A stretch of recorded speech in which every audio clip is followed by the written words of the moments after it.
Գլխավորը մենք ենք ու Ամերիկան, չէ՞։ Ավստրիա։ Երազին երկիր հայրենի Խնձոր կսիրես։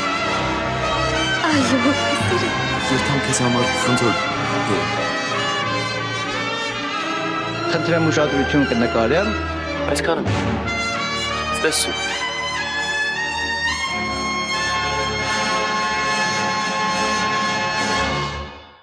Ողջույն բոլորին, մենք սկսում ենք ոդքասթների շարք նվիրված հայ կինոյի եւ թատրոնի մեծ ռեժիսոր Հենրիկ Մալյանի 100-ամյակին։ Եվ այսօր իմ հյուրն է սիրված դերասան, իմ ավագ գործընկեր, պարոն Դավիթ Հակոբյանը։ Բարև ձեզ, պարոն Հակոբյան։ Ոնց եք, պարոն Հակոբյան։ Աստուն փառք, դեռ ողջ եմ, կոշիկներս դեռ ես եմ կոչկում։ Շնորհավորում եմ ձեզ էլ Մալյանի 100-ամյակի կապակցությամբ։ Բոլորիս ենք շնորհավորում, բոլորիս։ Պարոն Հակոբյան, այ կուզեի իմանալ, երբ դուք ծանոթացաք Հենրիկ Մալյանի հետ, առաջին հանդիպումը հիշում եք թե չէ։ Այո, շատ լավ եմ հիշում։ Շատ լավ եմ հիշում, որովհետև իմ ղեկավարը մոտ ես սովորում էի Մարատ Մարինոսյանը եւ Հենրիկ Մալյանը շատ մտերիմ ընկերներ էին եւ ինքը հրավիրված էր մեր քննությանը։ Դա երկրորդ կուրսի առաջին ցուցադրումներն էին մեր ռեժիսորական հատվածների եւ այնտեղ ծանոթացանք ու դրանից հետո ի ուրախությունից ինքը ներկա էր մեր բոլոր քննություններին։ Ավելին ասեմ, մի քանի անգամ էր ստացվել անկախ մեզանից, ես առանձին ելույթ եմ ունեցել ենթադրենք կինոյի տան մեծ դահլիճում կամ որևէ սրահում, էլի նայում եմ ինքը ներկա ու ինքս ինձ ասում է եկել է ինձ նայելու բաներ գլուխ էի գովում։ Եվ ավարտելուց հետո արդեն հրաշք մի զանգ տեղի ունեցավ, դա 80 թիվն էր, ես ավարտում էի Թատերական ինստիտուտի ռեժիսորական բաժինը, հրաշք զանգ եւ ալո, բարև ձեզ, ասեց Հենրիկն է, Հենրիկը Մալյան, հա լսում եմ մենք սուր, արի թատրոն հետդ գործ ունեմ, ճիշտ թատրոն չէ, կինոյի տուն եմ, թատրոն չկար։ Եկանք ու մնացինք։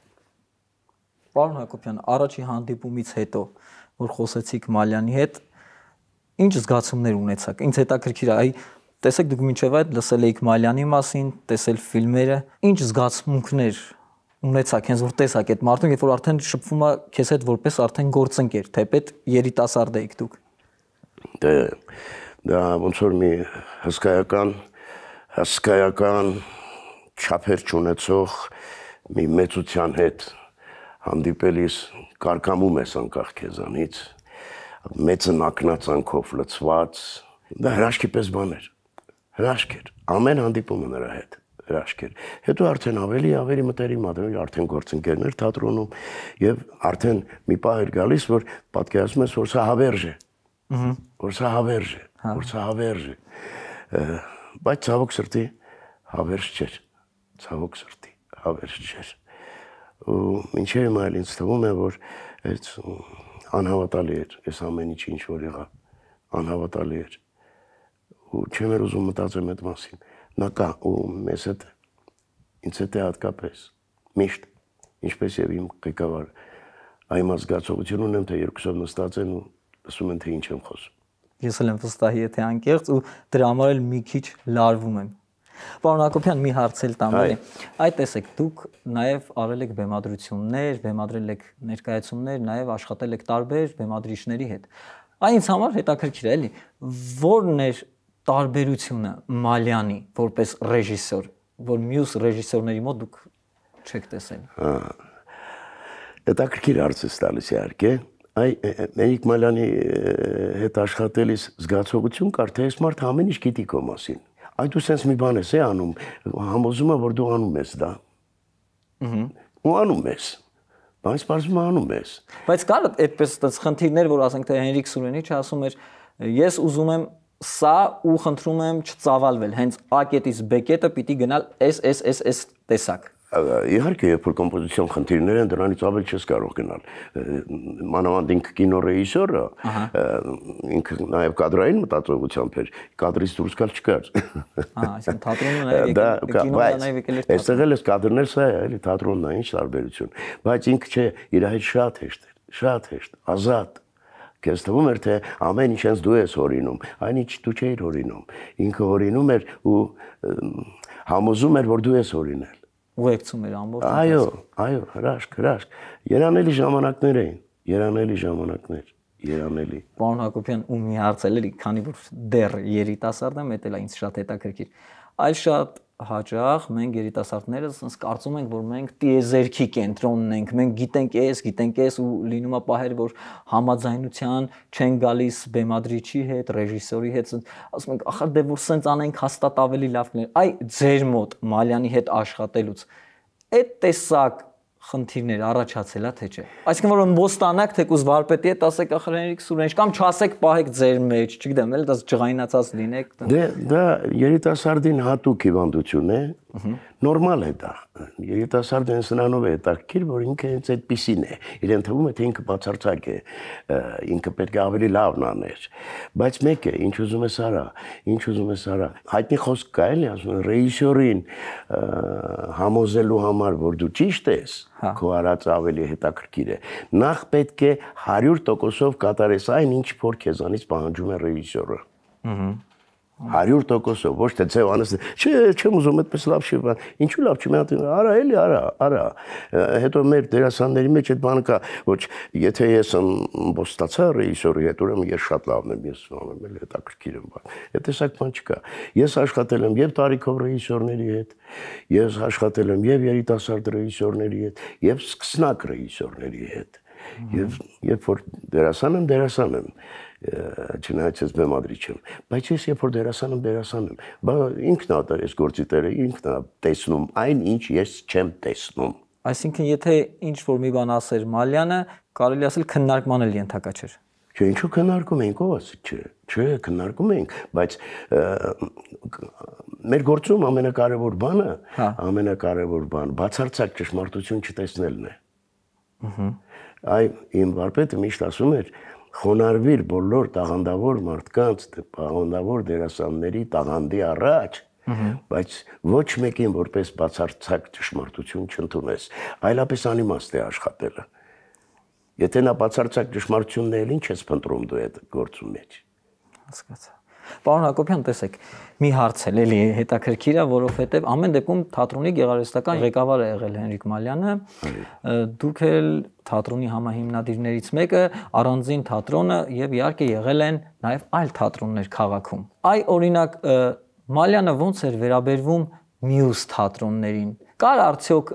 ձեր թատերախմբի մեջ ինչ որ խանդ, որ գայք ասեք Հենրիկ Սուրենիչ, բա այն մի թատրոնը ասենց կարող է մենք էսպես անենք, թե դուք ապրում եք, ստեղծագործում եք այն կերպ, ինչ կերպ դուք ցանկանում եք, այսինքն թատերախումբը Մալյանի գլխավորությամբ։ Այսինքն բավարարում էր ձեզ Մալյանի գեղագիտական ճաշակը, որ ուղեկցում է ձեզ։ Նախ այնքան ինքնատիպ էր այդ ճաշակը,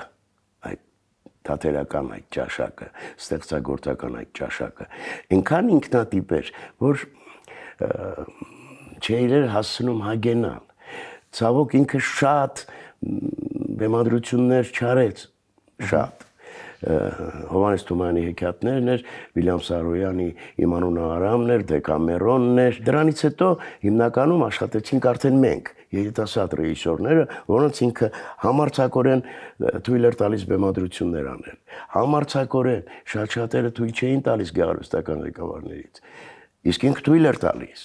Իսկ մի հարց, ձեզ մոտ չկար այդ վախը, էլի կամ մնացած դերասանների մոտ, արդյոք եթե մենք սկսում ենք այս գործը բեմադրել, մինչև այդ խաղացել ենք Մալյանի բեմադրած ներկայացում, բա որ մի բան այն չլինի, բա որ մեր ուսուցիչը կամ վարպետը մեր բեմադրիչը չհավանի, այսինքն այդ անկախությունը ոնց է ձեռք բերում, այտենց հեշտ ու հանգիստ ասում եք համաձայն եմ ես բեմադրեմ Հենրիկ Սուրենիչ։ Չէ, նախ այնպես չի որ համաձայն եմ ես բեմադրեմ, քննարկումներից հետո էր դրան գալիս։ Հիմա այնպես չի որ ինչ ուզենաս անես։ Այդպես չէր իհարկե։ Դե ապացուցես որ ինչի ես այս բեմադրությունն անում, ինչի համար, ում ես տեսնում, ոնց ես տեսնում եւ այլն։ Եվ հետո, բա եթե այդ այսպես ասած վախը չկա, ինչն ես հաղթահարում։ Եթե այդպես ամեն ինչ ճիշտ է բանը, ինչն ես հաղթահարում։ Մարդը առաջ է քայլում, երբ որ ինչ որ բան հաղթահարում է։ Եվ ստեղծագործական այդ ցախողման վախը, եթե մեջը չկա, առնվազն հիմարի մեկն ես։ Իսկ որպես թև ու թիկունք, ոնց էր ձեզ ուղղորդում, այսինքն եթե ինչ-որ մի դեր կամ բեմադրություն այն չէր լինում ըստ ձեզ, ոնց էր ասում ու գցում ճիշտ ուղու վրա Մալյանը։ Նախ ինքը դերասանին շոյելու շատ հետաքրքիր ձևեր ուներ։ Ինքը վայ շշմելու ես անում, շշմելու ես, այդ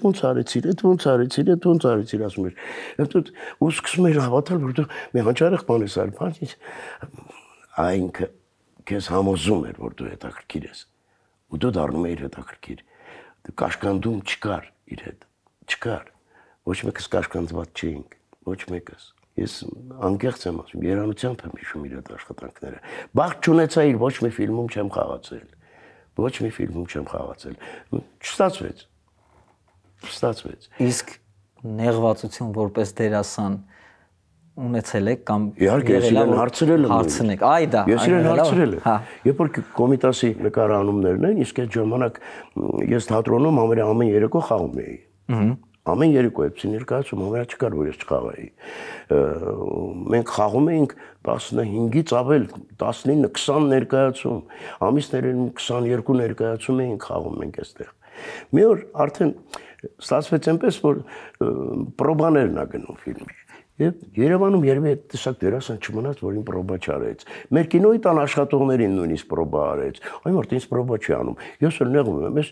լավ մի հարմար մի բան էլ չկա ինձ պրոբա անի։ Հետո այնպես ստացվեց չնկարվեց։ Մի օր ասի, ինչ, արդեն անց է գնացել է դրա համար եմ հարցնում։ Լավ, բոլորին պրոբա արեցիք։ Լավ մի դեր չկար ինձ համար, որ ինձ էլ պրոբա անեիք։ Գիտես ինչ ասեց։ Ու ես շատ շնորհակալ եմ, որ այդպես ասեց։ Ոնց է, բա թատրոնը։ Ասեցի, հա։ Սրանից լավ պատասխան չէր կարող լինել։ Այսինքն եթե ես էլ 3 ամսով թողեի գնալ նկարանուի, բայց ներկայացումներով էր խաղալու։ Մենք փոխարինողներ չունեինք։ Դրանից բարձր գնահատական ելով էր տալու ինձ։ Պարոն Հակոբյան, եթե սխալվեմ, կարող եք ուղղել, էլի։ Մալյան թատրոնը Ինձ թվում է տարբերվում է մնացած թատրոններից, որտեղ ռեժիսորի գործոնը շատ ավելի կարևոր է, այսինքն անսամբլային են բոլոր գրեթե ներկայացումները։ Դրա վառ ապացույցն է Թումանյանի հեքիաթները, որը բեմադրել է Հենրիկ Մալյանը։ Այ ոնց էր կարողանում թատրոնի գեղարվեստական ղեկավարը պահպանել այդ հավասարությունը, որովհետև լինելով անկեղծ պիտի ասեմ շատ է լինում, որ դերասանները ուզում են ձգտեն առաջ, մեկը մի քիչ ավելի շատ երևա, մեկը մի քիչ ավելի լավ երևա, առանձնանա, իսկ Մալյան թատրոնում, ովքեր որ աշխատել են, աշխատում են, որից մեկն էլ հիմա ես եմ, այսինքն այդ խնդիրը չեմ էլ մտածել, որովհետև մի, չգիտեմ, ոնց ասեմ, մի հագեցվածություն զգում եմ, այսինքն յուրաքանչյուր դեր ինձ համար այդ առանձնացված գլխավորն է, թեպետ դա լինի փոքրիկ կտոր։ Այ ոնց արել ռեժիսորը, գեղարվեստական ղեկավարը, որ այդ թատրոնի անսամբլը պահելա ու չկա խռովվածություն, չգիտեմ, երևի կամ կա, եթե կա ասեք։ Ուզես դերասանը այնպիսի մարդը չասեմ էլի, այնպիսի արարած է, որ նրա մեջ միշտ նստած է առանձնանալու, երևալու, ավելի լավը երևալու, ավելի առաջ գնալու, եւ դա նորմալ է երևի։ Դրա համար էլ օրինակ ռուս ռեժիսորը չի ասում, ասեք ձեր դերասանները ինչպիսի մարդիկ են, ռուսերեն ասում են, какие они люди։ Ասում, а кто сказал, что они люди? Они не люди, они человеки. Они дети, дети. Այստեղ sense։ Այո, չդու իմ ինչ։ Չէ, դե խոսում ենք, այո։ Բան չկա, բայց այո, թատրոնի գեղարվեստական ղեկավարը հենց նրանով է հետաքրքիր, որ ինքը կարողանում է բոլորին բավարարվածության զգացում առաջացնել, բոլորի մոտ, բավարարվածության զգացում։ Ու մի կարծիր թե այն ժամանակ երբ որ մենք սկսեցինք խաղալ, մեր մյուս գոլեգաներ, մյուս թատրոններից, ավակներն էլ, երիտասարդներն էլ, բոլորը հիացած էին մեզանով, ոչ, չէին ընդունում մեր ներկայացումները, նույնիսկ ծաղրում էին մեզ։ Նույնիսկ ծաղրում էին, այդ թատրոնը, մի լուրջ բան խաղացիք, մի կարգին բան, լավ էլի բանեսյան, բայց այնինչ սա նոր էսթետիկա էր։ Սա նոր էսթետիկա էր դա 80-ական թվերին նոր տեսակ էր սա, նոր շունչ էր սա, աննորմալ շունչ էր, անբացատրելի բան էր։ Մենք դատարկ աթոռ չէինք ունենում։ Եվ շատ դերասաններ, որոնք կինոյում պիտի նկարվեին, որպեսզի հանդիսատեսը նրանց փողոցում ճանաչեր, մեր դերասաններին ճանաչում էին փողոցում Հայոց Դալիճի շնորհիվ։ Այո, Ես զարմանում էի, ո՞նց է լինում այդպես։ Ամեն երեկո լիքն էր մեր դահլիճը։ Ամեն երեկո։ Պարոն Հակոբյան ջան, հիմա մի փոքր էլ խոսենք, քանի որ ժամանակը սուղ է ֆիլմերից։ Ո՞րն է ամենասիրելի ֆիլմը ձեր Մալյանի ֆիլմերից, ո՞րն է ամենաշատը, որ ձեզ հոգեհարազատ է ու կարող եք անընդհատ դիտել։ Կամ կա ֆիլմ, որ կցանկանաք դիտել մենակ հենց դուք։ Կամ բոլորի հետ, կամ չգիտեմ։ Չէ, դե բոլորի հետ ֆիլմ նայել ո՞ր նայում եմ, ֆիլմը նայում ես էլ։ Դե կարող է ընտանիքի հետ նստել ու անընդհատ։ Կարելի է շատ բան նայել, բայց չգիտեմ ճիշտ կհասկանաս թե չէ, ես ամենաշատը սիրում եմ իր հայրիկը։ Հայրիկը, որովհետև դա զարմանալի ֆիլմ է։ Դա ինչ ասեմ, դա զարմանալի ֆիլմ է։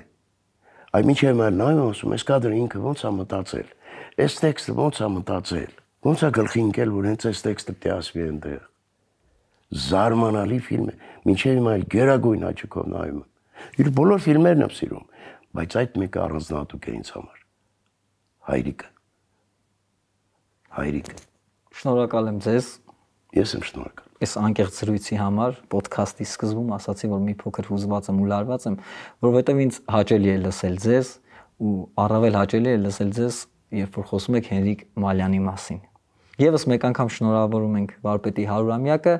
իմ հյուրն էր, իմ շատ սիրելի դերասան, կրկնում եմ, ավագ գործընկեր, պարոն Դավիթ Հակոբյանս։ Ավերջ Պարկ, Հենրիկ Մալյանի, ավերջ։ Վերջ, իսկ մենք կհանդիպենք։ Գլխավորը մենք ենք ու Ամերիկան, չէ՞։ Ավստրիա։ Երազին երկիր հայրենի։ Խնձոր կսիրես։ Այո, կսիրեմ։ Երթամ քեզ համար խնձոր։ Խնդրեմ ուշադրություն կնկարեմ։ Այսքանը։ Ստեսու։